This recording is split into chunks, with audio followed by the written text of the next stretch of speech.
Alrighty. You good for this? Yeah. Let's go. Alrighty. Give it a second. All right. Welcome in everyone to the Batflip Podcast. My name is Damien here with Matt and David. This week we're going to go over our opening weekend overreactions. We'll hit on the Mets and Brewers series that was heated there. We got some same faces, new places with some fresh starts there. We'll hit on the main injuries. And of course, we told you we were going to defer the Shohei Ohtani story to this week, just like he did his contract. And we'll do that this week. We will talk about that gambling story. But before we get into all of that, David, how are you doing on this fabulous April Fool's Day? We're doing good. Like I said last week, we're trying to buy a place. We bought a place. Now we're trying to sell a place. So a lot of work, a lot of busy, getting the place cleaned up and all that. A little bit less time on baseball front, but I was able to tune in for the Cubs winning today, so that was always a good one. But tough first series against the Rangers for my squad. I know Matt's team had a little bit better weekend. Matt, how'd you do this weekend? I had a great weekend. I'm fired up about baseball being back. We got to see some really cool things. The Braves going up and smacking the Phillies around over the weekend, which was awesome. You had the old just there were a lot of just basically it was the most like memeable weekend ever with some of the things that happened. Yeah. The A's having like 100 people at their games. They had 3 times as many people at their AAA game than at their major league game. There's a few moments we'll talk about in a little while. The Mets veteran of the day on opening day was Seymour Wiener, um, which was kind of awesome. It's a And really good one. yeah, that was pretty awesome. Man, it's been a fun weekend of baseball. I'm super excited to talk about it. Yeah, it was a really good weekend. Especially when you face the Cardinals, who just seem downright terrible right now. Um, as a Dodger fan, at least there, and that top three just looks really, really good right now. So, uh, but that's enough blabbering about the Dodgers for now. We'll get to it a little bit later. But let's just look at some of these, kind of opening weekend overreactions here. We'll highlight some of the players that have, substantial performances. Like Nick Martini hit 2 homers on opening day. Um, Tyler O'Neill has like 5 straight opening days with homers, which is insanely It wild really just to is. believe. Um, we have Adley Rutschman had a continued on his opening day success. We had the Wild Cubs Rangers controversy game, which was insane. We were all watching it and bantering. So it's been a lot. So Matt, real quick, what is like your biggest like opening day overreaction thought so far? Yeah, so I think my biggest overreaction from the weekend was I think it's the Yankees. The Yankees went to Houston and swept the Astros in 4 games, and the way that they did it was really impressive. They really it was really an all around performance. The Astros didn't do all that poorly. It was just like the Yankees just kept coming back in games and Juan Soto absolutely had an amazing weekend. They had a lot of their like other guys kind of step up a little bit. They had like Oswaldo Cabrera had a really good weekend for them. The pitching was pretty good. The bullpen performed pretty well. There's a little bit of concern for the Yankees about their bullpen depth. That performed really well, and I mean it kind of reinforced. I picked the Yankees to win the AL East last week, and I didn't feel great about it. And the Orioles have looked really good so far too. But man, the Yankees going to Houston and sweeping the Astros was very impressive to me. That's probably my biggest overreaction is just that the Yankees are for real, and I think the Astros there are some reason to be concerned for them too. So we'll see what happens with the Astros. I think they'll probably be fine, but I really was impressed by the Yankees. That's probably my biggest overreaction from the weekend. Oh no, I got two teams that I like, right? I think the Pirates and the Diamondbacks are really interesting right now. The Diamondbacks obviously went to the World Series last year, so you know take that with a grain of salt. And the Yankees made the biggest position player, non-Otani position player acquisition of the entire offseason. So the Yankees being good, not all that surprising. We kind of thought it was coming. I think they're all in our playoffs. Um, but man, oh man, dude, the Pirates are 5-0, and Damian mentioned. I don't think Damian mentioned, but Jared Jones pitched this weekend. He looked really, really good. Paul Skeens is still sitting in the minors. He was throwing 102 in his start the last time through. They're getting contributions up and down their lineup. That's a team. They started out hot last year and fell off. In the NL Central, we've talked about how wide open it is and how many opportunities there are. Pirates might be one of those scary teams, and then the Diamondbacks have my player of the week. We'll talk about him later.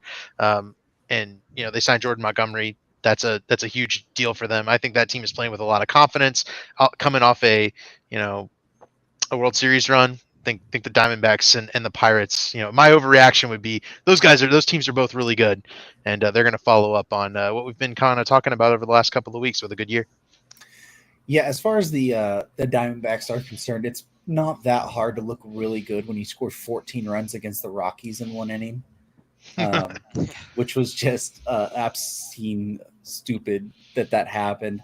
But I'd say my biggest overreaction, it's probably just because I watched, every single one of the games there, and it was that. But man, Nolan Arenado might be cooked.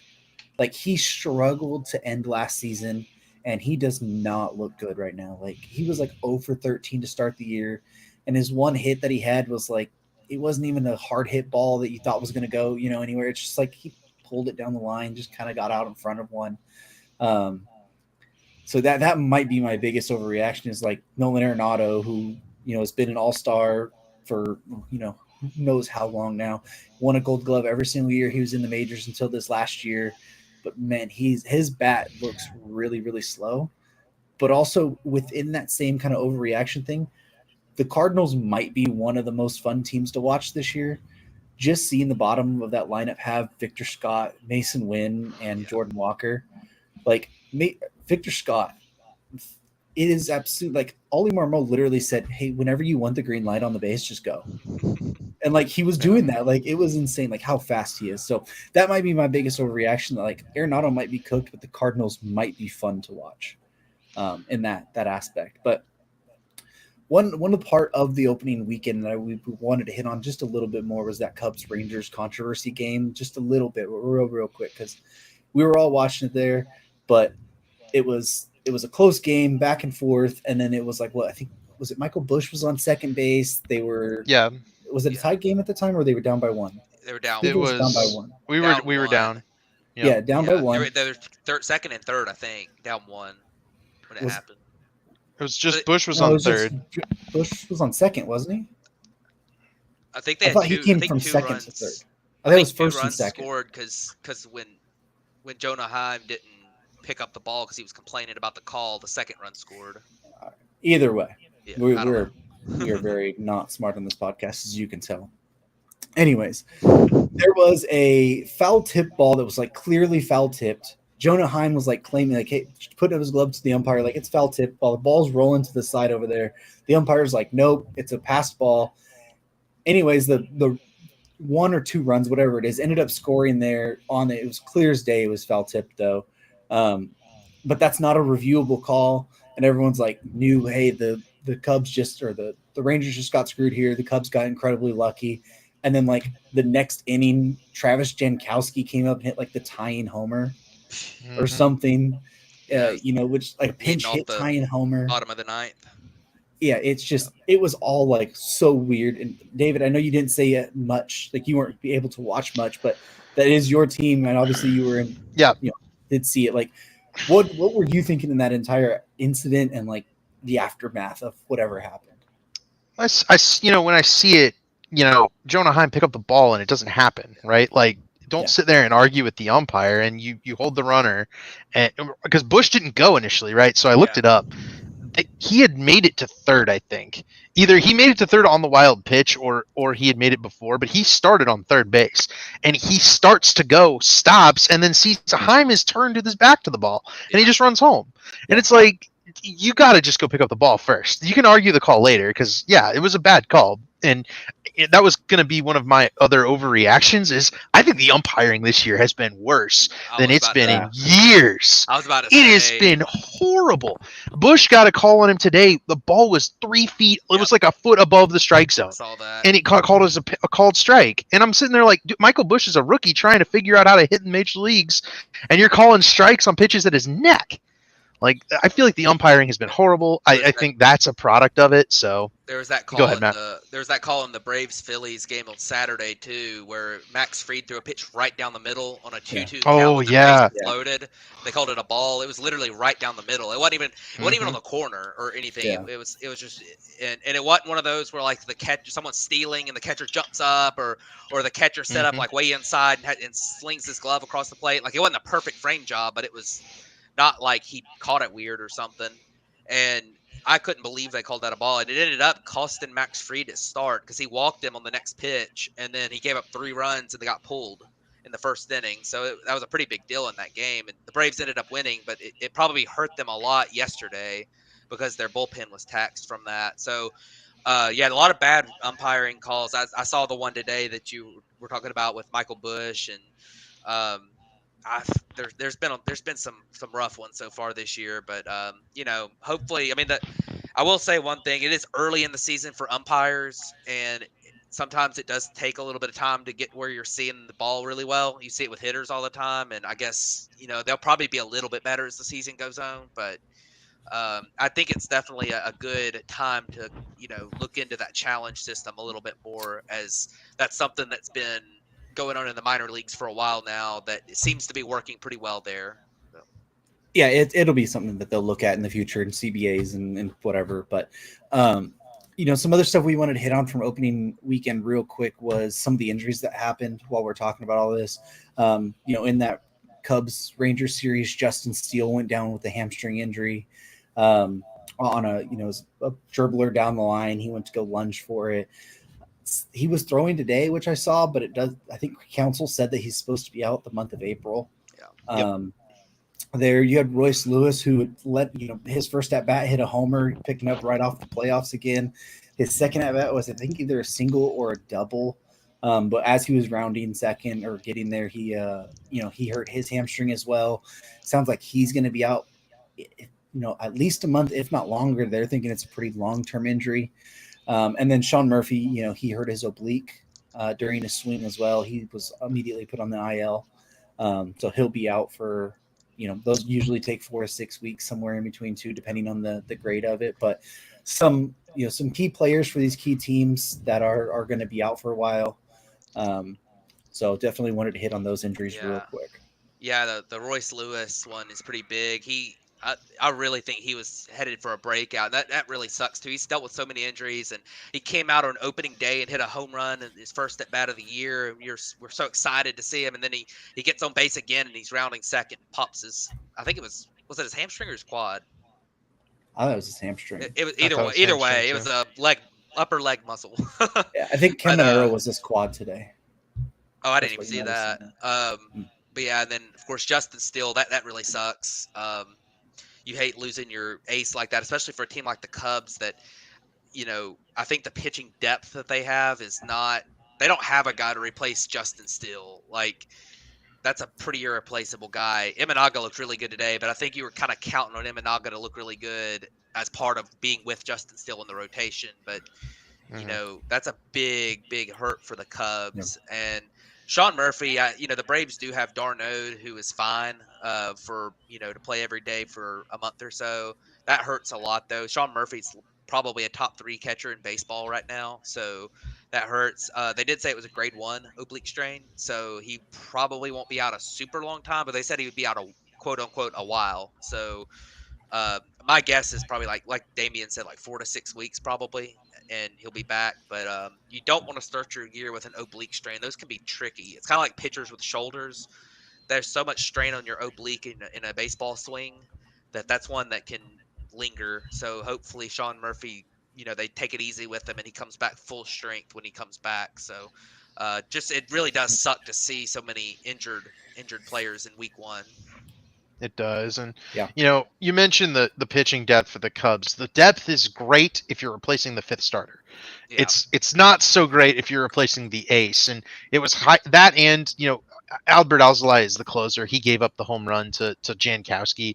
It highlighted all the issues that we talked about a couple weeks ago in that NL Central preview with the Cubs. Like, man, they felt like maybe just a move away in that top of that rotation, maybe a move away in the very back end of that bullpen where, if you're moving Justin Steele into that ace spot and you're moving Adbert Alzolay into the closer spot because of injury to the guys you picked up, you feel more comfortable. But now they're riding very, very nervously. Alzolay was really good to close out Sunday. I'm not worried about Alzolay, but I wish he had a buddy back there taking the save chances, and maybe that'll be Julian Merriweather. But yeah, I mean, for Steele it stinks, and I really do hope that Imanaga, today looked, you know, like he can maybe take over in that spot. But I'm also very disappointed for Royce Lewis and the Twins. Man, they won a playoff game for the first time last year. Things are looking up. They're favorite in the AL Central, and Royce Lewis might have been their best player this season. And to see him already down with an injury again after all the injuries is disappointing for sure.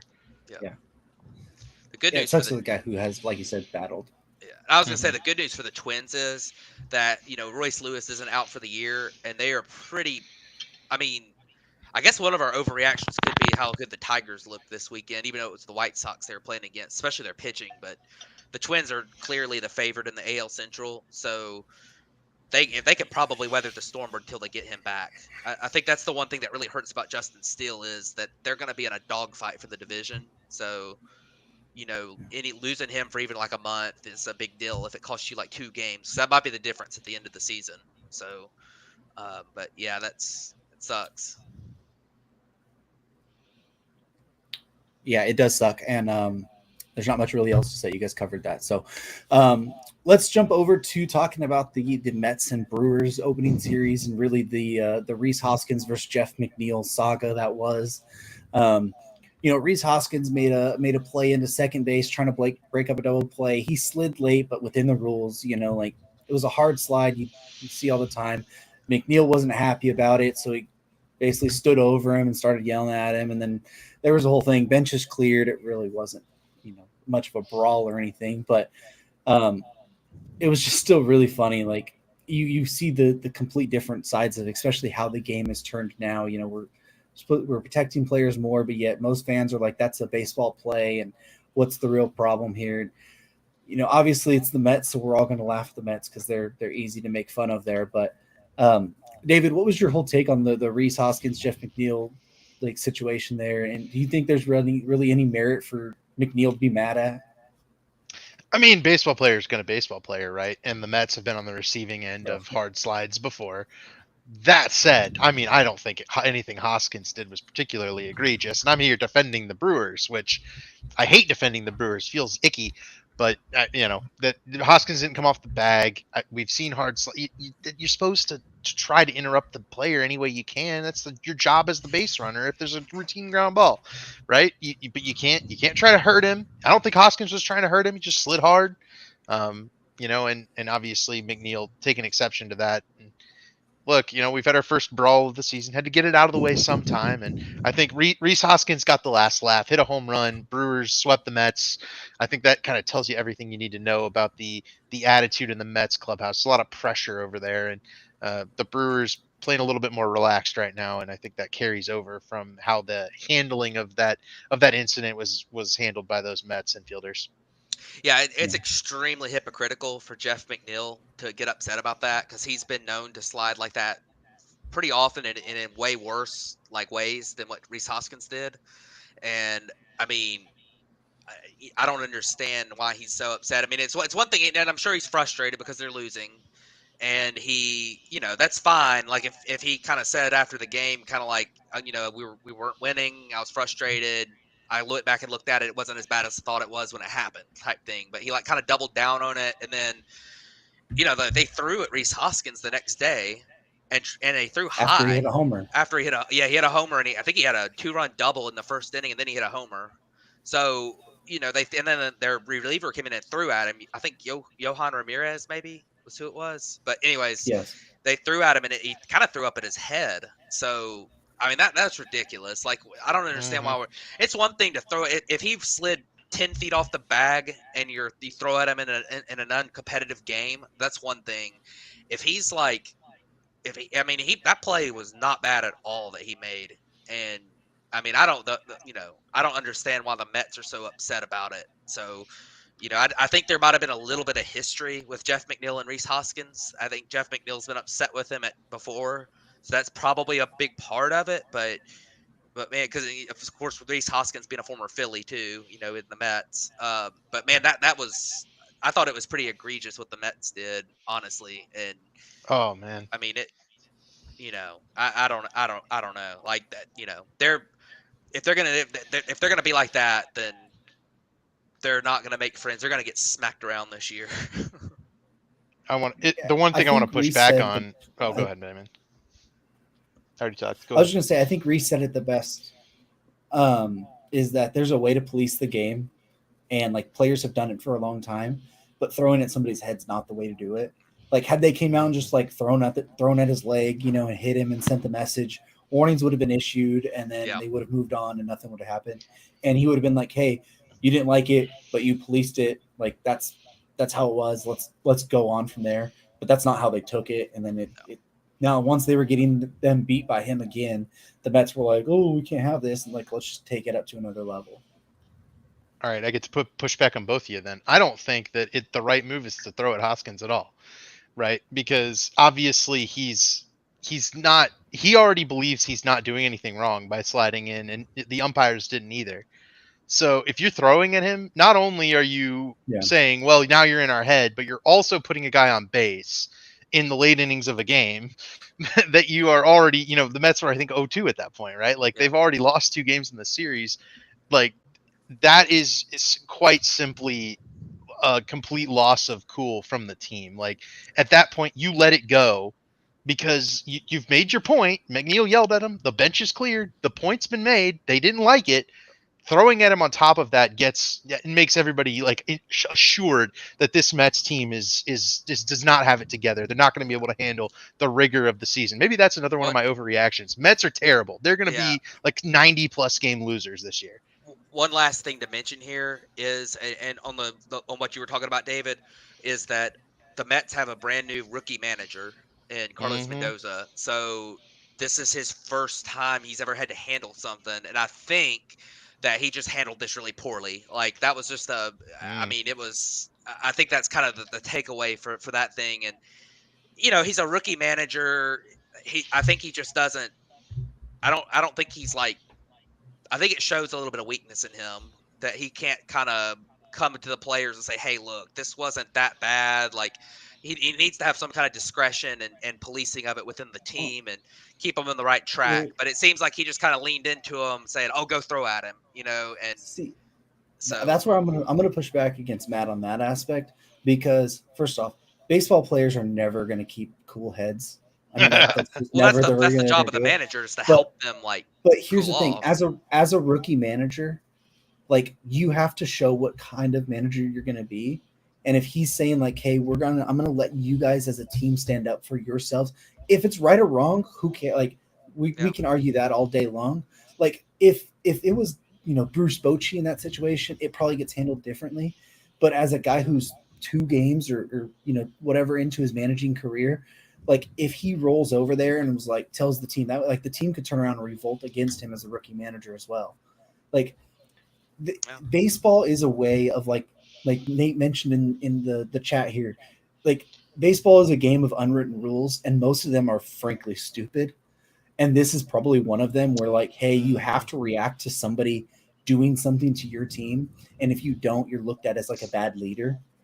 I mean, we saw it with like the whole Jazz Chisholm and Miguel Rojas situation that's been going on too, about the banter back and forth there. But I think that's part of it too, is like he couldn't just say like, "Oh, hey, we can't do that," like because he's 3 games into managing in New York. Like he'd get roasted alive if that came from there. Anyways.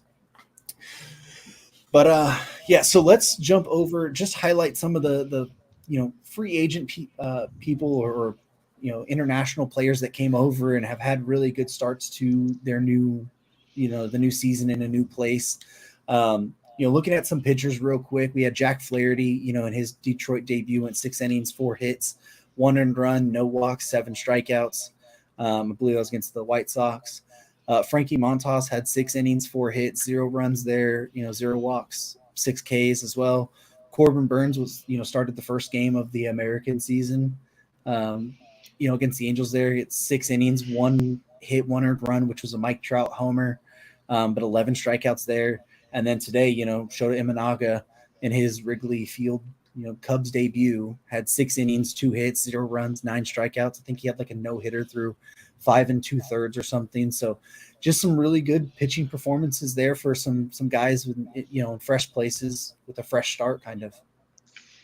Yeah, I was impressed by those. I think that the top two are a couple of those guys on like prove it deals, and Jack Flaherty not walking anybody was big for him. I think now to be fair, they were playing the White Sox, so you I mean, it was obviously very impressive, but they were playing the White Sox. So, but yeah, I mean, that was awesome for him. And then Frankie Montas, um, he's a guy that he's just been injured. Like if he's healthy, this is the kind of talent he is, and it's very good for the Reds to see this out of him already because you know, he's capable of being like at least the number two in a good rotation. So if the Reds are going to make a run this year, then Frankie Montas could be a big part of that. And it was really nice to see him debut well. And of course, Corbin Burns looked awesome. He looked back to like the previous to last year for him. And David can talk more about Imanaga, but he was very good today as well.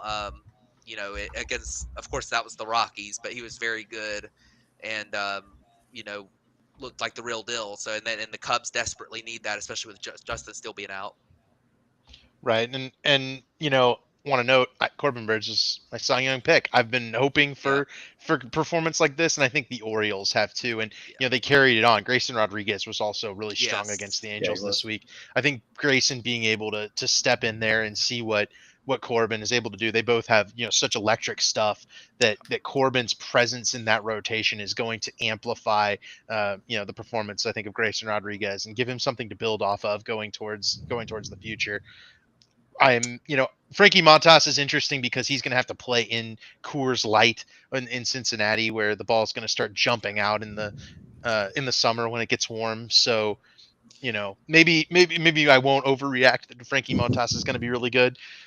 But no, definitely a good strong start for a guy who's been oft injured, a lot like Royce Lewis with a lot of talent. So Yeah. hopefully Frankie Montas can keep it going there. And then, Shota Imanaga, man, what a debut. Just absolutely electric. Guy came in his leading press conference singing "Go Cubs Go." Like this is every Cubs fan's new favorite player. I promise. Like this guy's awesome. He's a great dude. He's really likable. He was fired up on the mound too. I was really excited to see that. Guy's showing a lot of emotion already, and I hope he brings that energy and brings that every time because that's really fun. And he's going to give up a lot of home runs this year, though. I'm telling you, a couple of those got knocked down by the wind today, so he's really got to locate well. But the way the fastball comes out of his hand, he's going to get a lot of swing and misses on that. And the splitter was killer today.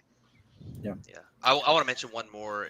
Chris Sale looked really good too. I didn't put him on there, but my dark horse for the Cy Young. He was throwing 98.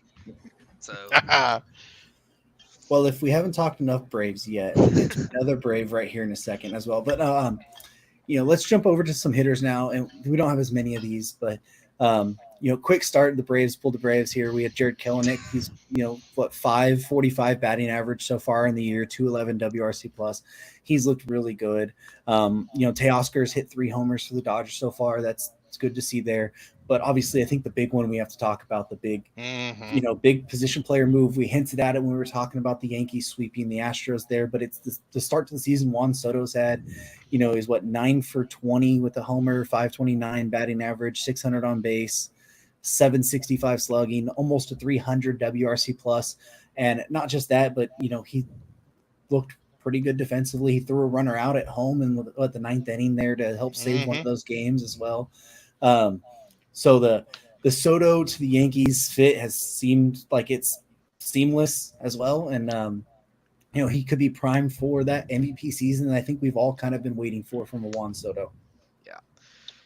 Yeah. And he hadn't even played a game at Yankee Stadium yet where the short porch in right is, of course, now he did hit one of the Crawford boxes. His home run was like a 340 feet, but it was he looked very impressive. I mean, he's always going to be that on base percentage guy, and he was clutch too. He actually made a good defensive play, throwing the runner out at the plate on opening day. That would have been I think it would have been the tying run in the ninth inning. Mm-hmm. And I mean, he had a fantastic debut for the Yankees. And the one thing I liked about Juan Soto's weekend was that I think the Yankees were missing a little bit of attitude last year, and I think Juan Soto brought a little bit of it. He looked real fiery out there. He looked fired up, and I don't know that Juan Soto really looked that fired up last year in San Diego. I think he probably was, but it just seemed like he wasn't the same kind of, like, I mean, he's always been a pretty, like, emotional, like, guy, and he didn't seem that quite that way last year. I don't know if it was just a bad fit with the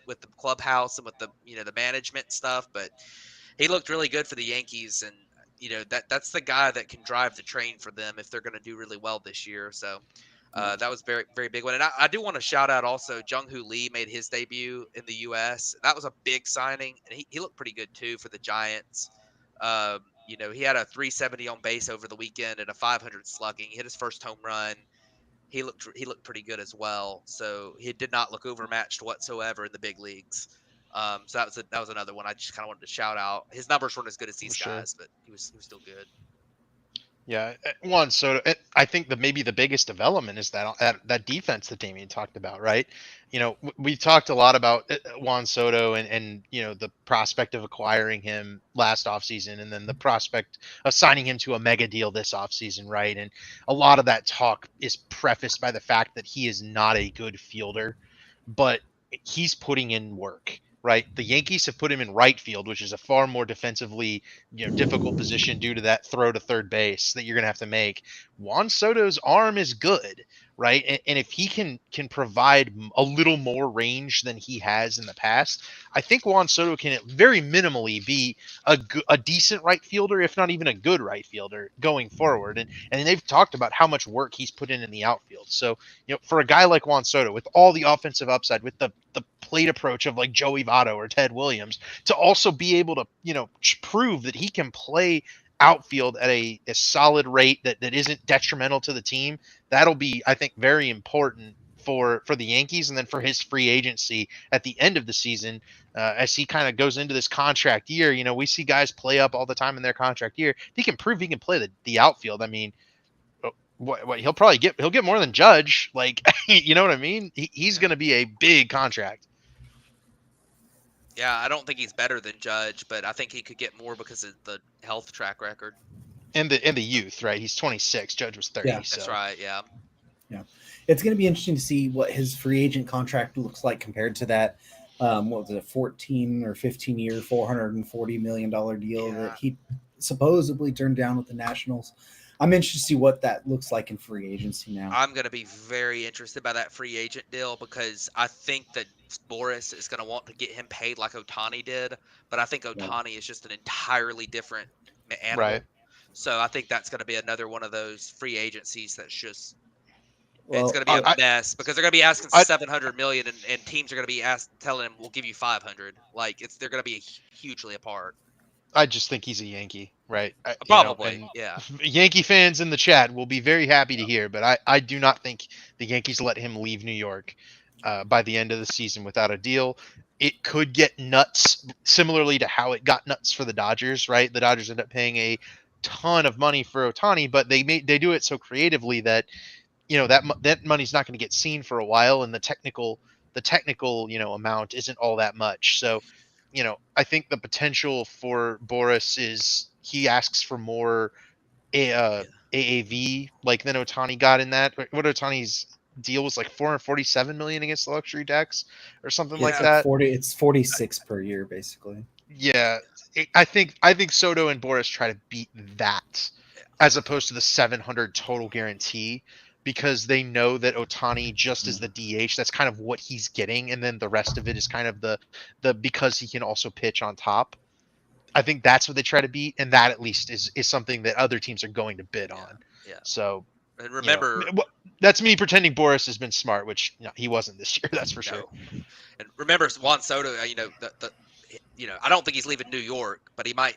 The other team in New York might go after him because they've got like a ton of money coming off the books, and Mhm. I think there's a possibility that Steve Cohen does throw the $700 million contract at him just because he can. Like, I think that is a possibility that he will just go crazy with that one.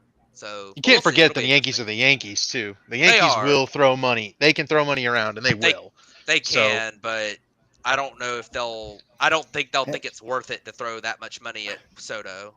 Because I mean, they just it's declined Hey, bringing back Montgomery because of money. So yeah, listen, they spent Rodon. So we'll have plenty of time to talk about the yeah. Juan Soto Oh free yeah, agency no stuff doubt, in the no free doubt. agency year. Let's not get off the rails here. Yeah, And if one thing we've learned is that Scott Boras is not smart in his no. decision making and asking prices from this offseason. So let's not bet on that. So let's jump over to the big story, which what we've been waiting for a couple weeks to do, trying to get more information, which not really much more has come out, but we have to talk about it sometime, and that's the Shohei Ohtani gambling scandal storyline, whatever you want to say. And no, this Shohei Ohtani gambling story does not affect LeBron's legacy, is somebody's asking in the chat. All right. Um, but this story really broke. I think it was Wednesday was the first night of the Korea series, and it was after that point, after that game in the clubhouse. Basically, Ipe Mizuhara, who is Shohei Otani's or was Shohei Otani's translator, ever since he came into the major leagues with the Angels, was a good friend of Otani's. Basically, said that he had been illegally gambling through a bookie, and there was going to be a story coming out about some investigation into it and this and that. Well, part of the reason why that has come up was because the money that was being sent to the bookie to cover the fees was about $4.5 million had come from an account with Shohei Otani's name on it. So it had been wire transferred from Shohei Otani's account to this illegal bookie, which is where this whole situation came in to play.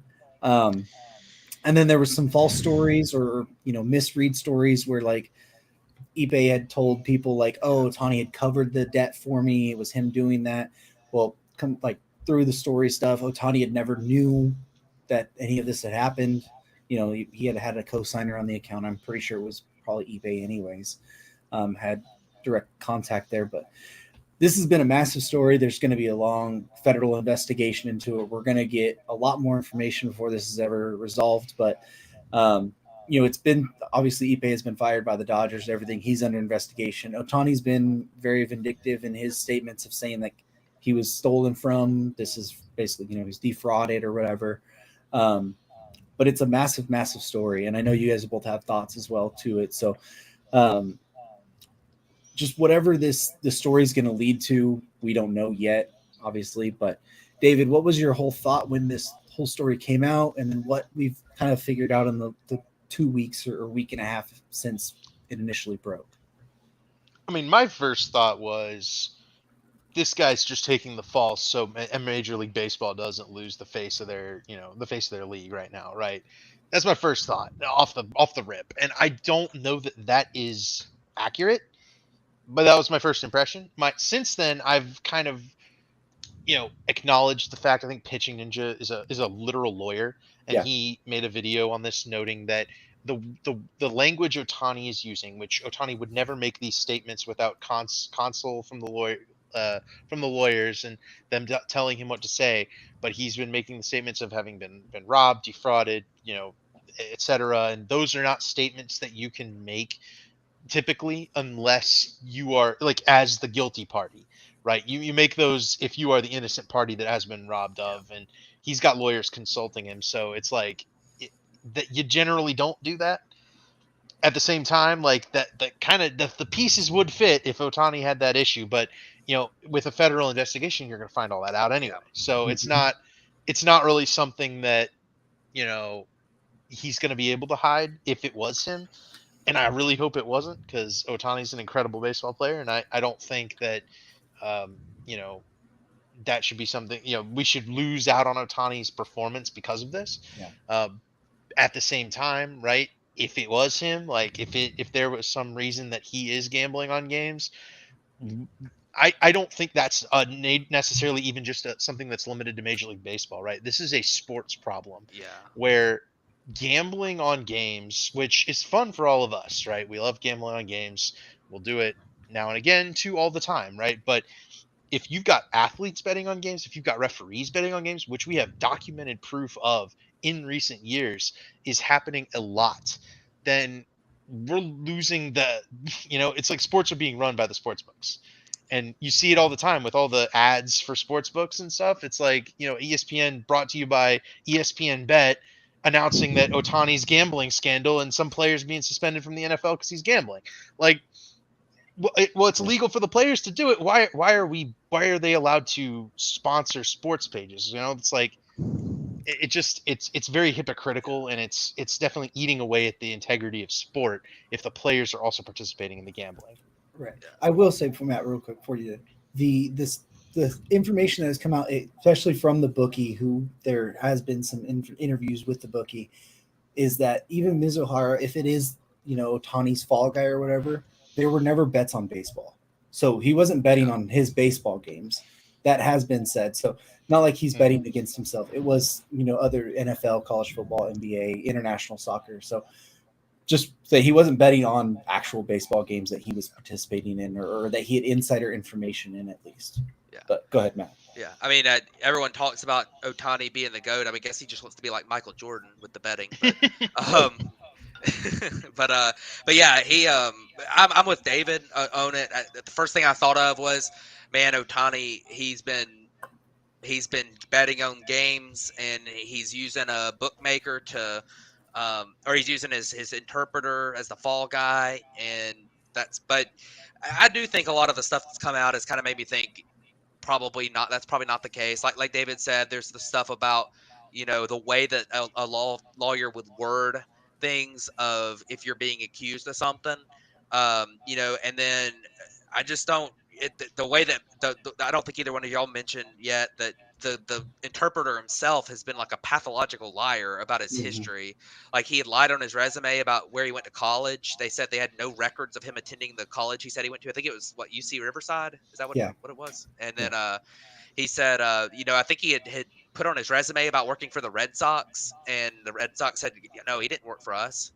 So there were a few things like that. And I do know that he has had like legitimate like other jobs in baseball. Like, I think when he was in Japan, he worked with Americans that were playing over there to help with the interpretation. So um, it's unfortunate, and like David said, it is a big issue with all sports.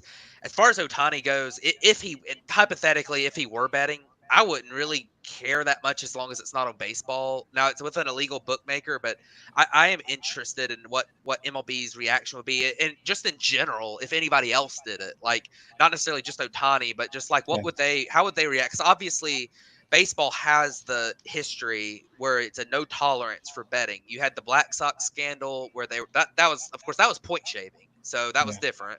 And then you also had the Pete Rose, which was betting on games, but baseball games. So I mean, is there even a rule against betting on like football as a baseball player? Like, there's not. So the biggest thing would be that it was with an illegal bookmaker in an illegal state, and if he could get in trouble for that, and I don't know how MLB would even react to that. So they probably would draw a pretty hard line if it were true. But I think there was a guy, it might have been Jared Cozart, that someone said. I don't know if anybody remembers Jared Cozart. He was a pitcher back about 10 years ago. He played for the Padres, Marlins, Astros, I think. Anyways, he had gotten in trouble for betting with an illegal bookmaker, and I think he only just got like a fine or something. Yeah. So I don't know that Ohtani would even get in much trouble if it were true, but it's not a good look for the sport to have this happen. And I just think it's crazy. I mean, he literally, I was watching the game and I was like, oh, that must be Shohei's interpreter in the dugout standing next to him the morning of the story breaking. Like, everything seemed totally normal. Yeah. And then all of a sudden you got this story breaking. It was just crazy, but we'll see. I mean, hopefully Shohei didn't do anything wrong. It would suck for the sport of baseball for him to be involved in a big scandal, and hopefully we do hear more about exactly what happened here, because there are a lot of things that don't line up totally still. So it'll be interesting to see.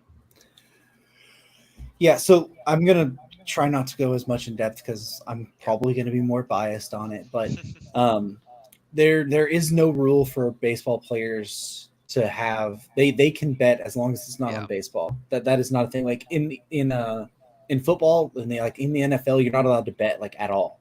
It doesn't matter. You can't bet on anything. I think in the Um, NFL, you can't bet from the facility. Like that's what those guys got in trouble for last year. I think they were like in their practice, then they're like the team facilities, and they were betting on well, stuff. that was a bigger issue, but I don't think you're Yeah, allowed to bet at all if you're in the NFL. I I don't don't know. think I might so. be wrong. I mean, Um, your team's the one that got the player banned for life. yeah, So well, he didn't get banned for life. He's with the Eagles now, but Isaiah Rogers, yeah, he was only banned for a year. I thought he got banned for He life. I thought they no, he had a got some player that did, but maybe not. no. Um, and like you said, like we don't know all the information yet. The story broke after that first Korea game, so everyone's like, "Well, look, he's standing next to him in the dugout." Like Otani knew. It's well. Here's the thing: is Otani didn't know because even Otani's lawyers and representation to get to Otani had to reach out through Yeah, eBay, and like eBay told them, "Oh yeah, Otani knows about it. It's fine. Like he was covering my debts, or he was covering the debts of a friend." So Otani apparently didn't hear anything about it until the clubhouse meeting, and then that's when he was like, "What's going on?" and stuff. So it's like you said, there's going to be a lot more stuff. It's a federal investigation. It could be years before we ever figure out the whole truth here. But like David and Matt both said, the way that things were worded in his conference, like his press conference about it, you don't say that if you're guilty. And there's gonna be a way they're gonna figure out through wire transfers and through this yeah, and that. Like if Otani was the one sending the money anyways, they're gonna figure out about it. And if he was doing that, he opened himself up to a lot of legal issues now. Um, and I don't like you said, I don't think that the league itself would react any bad way if because it as long as it was proven that he wasn't betting on baseball, because they don't have a rule against that. It was just that it was an illegal bookmaker. So that's where it's gonna be a weird situation. He'll probably just get like a fine or something. I don't it wouldn't be any suspension. I highly, highly doubt it. But anyways, we said we would talk about it. We talked about it, and if we get more information that is it leads to this being a bigger story than it even already is, we'll come back at some point and bring that here as well. So let's jump over now to players of the week, and then a new part that we're going to do to players of the week this year is we're going to also do a moment of the week.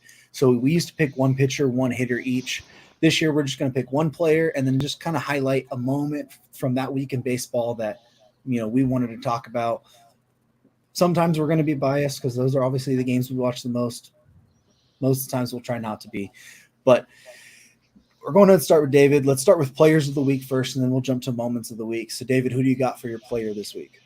I'm the only one who went with a position player for this week, and I went with the guy who tied Mookie Betts in the lead for RBI in Major League Baseball this week in two last games. That's Lourdes Gurriel. Fresh new contract with the Arizona Diamondbacks coming off a World Series appearance. And Gurriel had 8 hits this week, 3 home runs, 10 RBI, 6 runs scored, 2 walks, and a stolen base.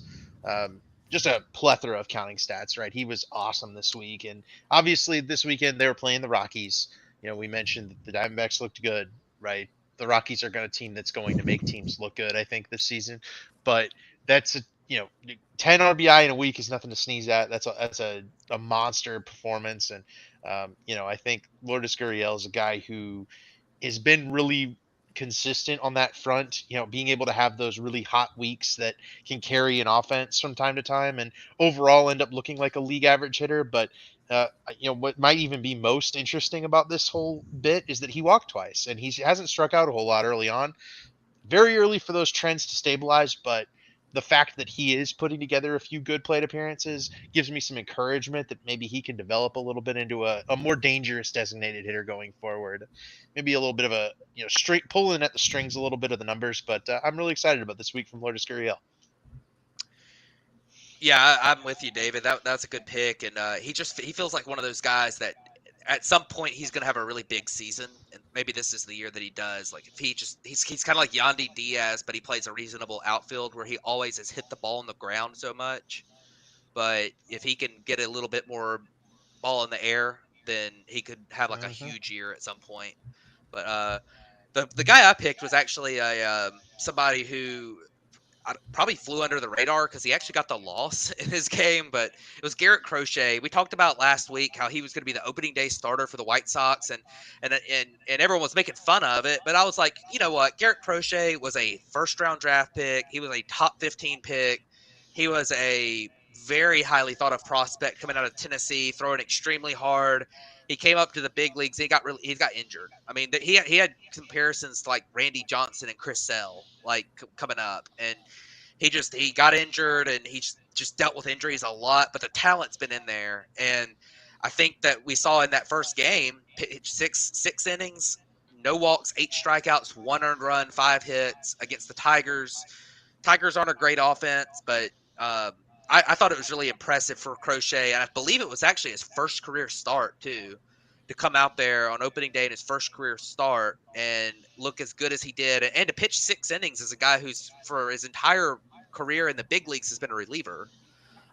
So I thought that was really cool, and I wanted to shout him out. There were a lot of good pitching performances this week, but that just kind of stood out to me as something that, I guess it's kind of confirmation of me saying that he was, a high upside type guy this year, and it'd be good for the White Sox if a guy like him or Soroka or one of these like former prospects who's been injured a lot and now they've got him in their rotation actually just takes off and has a great year.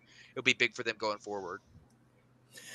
Yeah, it's also worth mentioning when we're talking about the White Sox here. We totally forgot that they re-signed Mike Clevenger today, so there's that. But anyways, no, Crochet's been a hot topic. I mean, I remembered like 2 or 3 years ago, David and I were having like an argument over if he was going to be a starter or the next Aroldis Chapman, which played the reliever for a while, and now he's doing the starting game. So it'll be interesting to see because I always thought like he should be a starter, like try him out there and see what he's got. So it's been good to see him have at least a good start. It was his first career start, like you said. So we'll just have to see how it goes and how the longevity of those innings pile up. But classic inverse Aroldis Chapman arc there. Yeah. Aroldis was a starter first. Yep. So the old inverse. Yep. So the guy I went with this week was Shane Bieber. He pitched against the A's, so it's not going to be as impressive because the A's are terrible. And they decided that today, after 3 games, Esteury Ruiz, who was hitting 429, they wanted to option him to AAA for some reason. But really, it was more the stuff that we were seeing from Shane Bieber. We have talked a lot about, how he might be cooked. His stuff wasn't looking good. He found more on his velo. I think I saw him hit like 94, 95 at times. His stuff in general looked really, really good. He went 6 innings there, 1 walk, but 11 strikeouts. This level of stuff was when we were talking about like Cy Young level Shane Bieber. That's what this stuff looked like. Even though it was against the A's, I think it would have played against any team. That's just how good and crisp things were. There were a ton of pitching performances we could have went with, but I wanted to highlight Bieber. He did go to like Driveline or one of those places this year. He did have the more velo, and so I'm gonna be excited to see what the rest of his season looks like, because if he's able to keep this up, he's for sure the top arm at the deadline, and I do think that he'll be a guy that's moved at that point. So big day for Bieber. So let's jump over to our moments of the week real quick. So David, what was your moment? Yes. So moment of the week was the very first home run of the season, and it was done by none other than Mike Trout, who, has been off, right? He hasn't been quite the same. He's been injured, missed a lot of time. And before tonight, I was like, man, I really want to pick Mike Trout's first home run. It's nice to get a chance to think about him. And then he went and hit 2 more home runs tonight, including a 473-foot home run at Miami. Crazy. If you've seen it, he hit it over the center field bar. So Mike Trout might be back, folks, and that is some exciting baseball news. Of course, the Angels lost that opening day game that Mike Trout hit that homer in, as is typical fashion for Mike Trout. But love the guy, love that he's back, and hopefully performing well and can maybe stay healthy for the whole season here. Just to make it even worse, we did not even mention Mike Trout last week talking about our awards predictions. Yep. We have no confidence that he's going to stay healthy. I mean, right. Yeah, but I he would looks pray back. that he does, but he looks good so far. He's hit, like I said, 2 home runs tonight. The Angels are actually winning tonight too. So There you go. He contributed to a win instead of making the loss look better. Right. But yeah, my guy I picked, or my moment I picked was the Reds on Sunday. They were down by a run in the ninth inning, and then Will Benson, who has had some clutch home runs in the past, you can ask Damien about that one. He hit a home Let's not run to go there. tie the game against I think they were playing the Nationals, right? Yep. Yeah. He tied the game, and the very next hitter comes up, and that is Encarnacion Strand, and he hit a home run to walk off the game on Sunday to win their first series of the year. And it was really cool. I mean, the Reds are a big deal on opening day. They always open the season at home. It's kind of a tradition. And, that opening weekend for them, there's a lot of excitement around that team this year. And just the ballpark was electric for that. And that's just kind of that's an exciting team. And it's kind of the way they were last year. I mean, they had a lot of clutch wins, late game wins, heroics. And it was really cool to see that kind of continue at the beginning of this year. And tonight, they just hit a go-ahead grand slam in the 10th inning in their game tonight. So if the Reds are going to keep doing that this year, they're going to make some noise. And that was a really cool way for them to start their season, was winning that first series with the walk-off home run in the ninth inning when it looked like they were about to drop a series to the Nationals, which is not what you want to do this year. So that was pretty cool. Yeah, I did not know until a few years ago that the Reds are the only team to always open at home every single year. They've never not opened at home. Yep. Did not know that they were the only team. So that's a little fun fact. My moment of this week, I went with a homer pick. I try not to do homer picks most of the time, but this one was it was Sunday Night Baseball last night. They were down, the Dodgers were down 4-0. They got a run back there, and then Teoscar hit a homer. Then they pinch hit Max Muncy, and he hit a single to bring them within one. And then it was in the bottom of the eighth. They were down by one still. They had a runner on second, and Muncy hit a go-ahead homer after they brought in a lefty to face him, a lefty reliever to face him. He had a go-ahead homer in the bottom of the eighth to put them ahead, and they ended up, winning and closing that game out. So I tried not to, but I was lacking finding another one that I was really excited about. There was the A's walk-off walk, which was kind of fun, and the Nolan Jones error today was a little interesting, but oh god, on a routine single, the ball going under his glove and rolling all the way to the wall for 3 runs. But did I see correctly that was like his third error of the year already in left field? Yeah, and then he got a throwing error to the cutoff man, so it's in 4 games. He has 4 errors, even though the cutoff man dropped the ball. But 4 errors in 4 games. That's really, that's pretty bad for an outfielder. Yeah. It's one thing if a shortstop has a couple of bad games back to back or something with errors, but with just a left fielder, that's hard to do. It's hard to accumulate errors in the outfield. That's for sure. It really is. Yep. So that was my moment this week, and I'll promise not to have a homer pick next week. But anyways, that'll wrap up the first episode of the official regular season here for the Bat Flip podcast. So thank you guys for tuning in, and we will catch you guys back here next week.